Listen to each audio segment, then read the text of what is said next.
Bonjour, bienvenue à l'ébénisterie du Petit Atelier. Mon nom est Alain Turcotte et mon nouveau projet, c'est un genre de Moïse petite bassinette pour bébé que les mamans accotent sur le lit des parents pour avoir une meilleure surveillance du nouveau-né durant la nuit.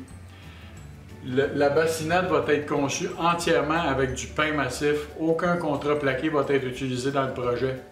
Alors restez avec moi si vous êtes intéressé.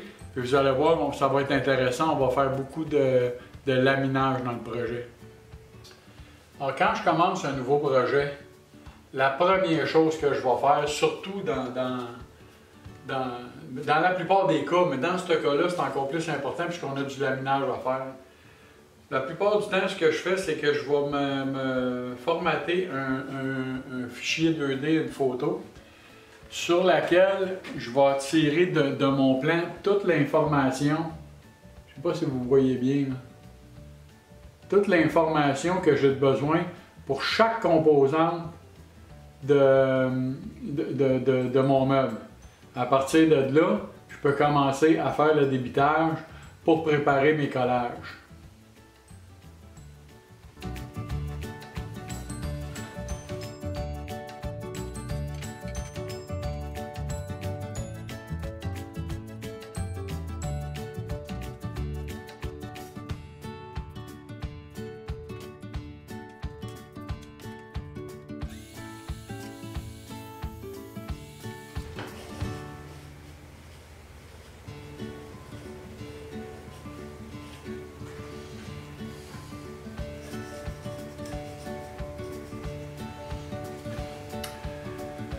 Alors, ce qui est important, là, dès le départ, si on veut bien entreprendre notre projet, c'est de bien identifier nos pièces.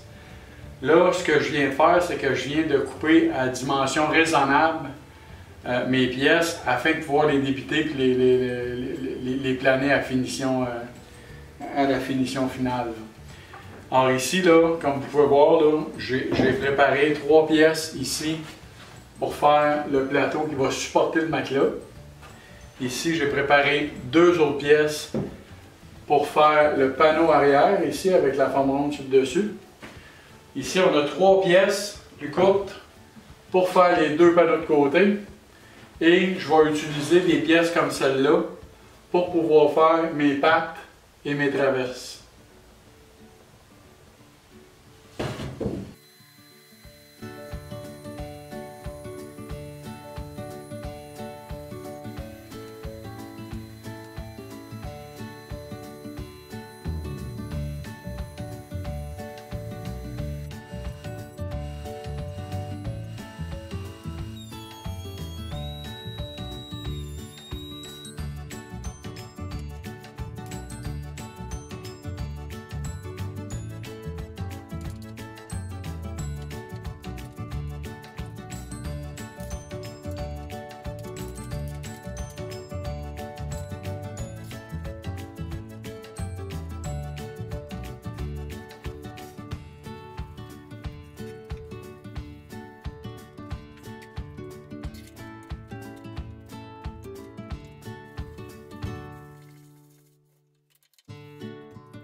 Bon, mes collages sont secs. Ils ont resté dans les serres pour une période de 24 heures. Alors maintenant, ce qu'on va faire, c'est qu'on va tout démonter ça. On va faire un bon sablage. Et puis par la suite, on va faire la coupe finale des dimensions.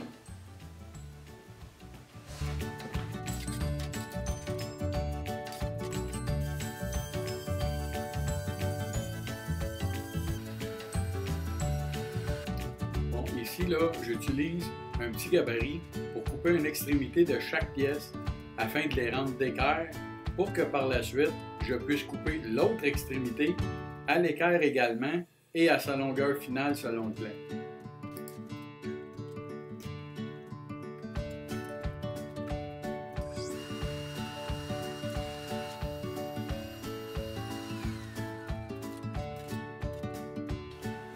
Alors maintenant que mes pièces sont toutes coupées à leur dimension finale, La prochaine étape, ça va être de faire les coupes pour les formes. Alors, on a les deux extrémités du berceau, là, les deux pièces de côté, qu'on a à arrondir l'extrémité avant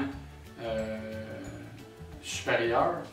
Et ensuite, le panneau arrière, lui, on a une forme ronde à lui donner, là, ici, là, fait qu'on va procéder à ces coupes-là.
Alors là, je suis rendu à l'assemblage des pattes et les traverses.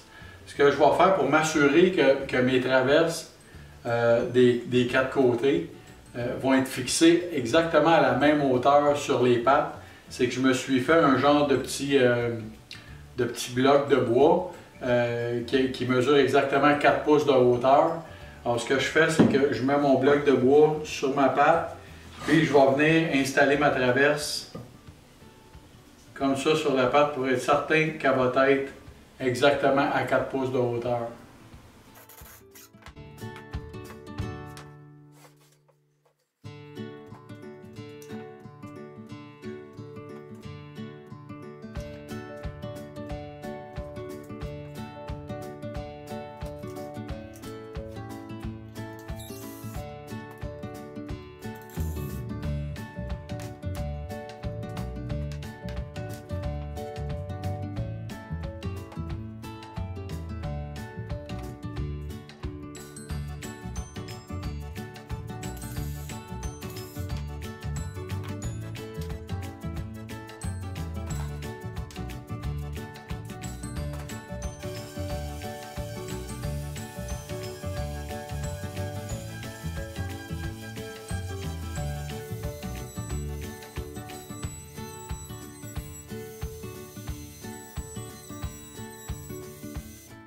Ultérieurement, je suis supposé recevoir une photo du petit lit à sa place à côté du lit de la maman. Je la publierai sur ma page Facebook dès que je vais la recevoir. Et si c'est votre première visite sur ma chaîne, bienvenue. Et si vous avez aimé, faites sûr de vous abonner. De cette façon, en cliquant aussi sur la petite cloche juste à côté de l'icône d'abonnement, vous serez notifié chaque fois que je publie une nouvelle vidéo. et soyez bien à l'aise de me laisser vos commentaires sur la page plus bas. Merci pour votre écoute et à la prochaine.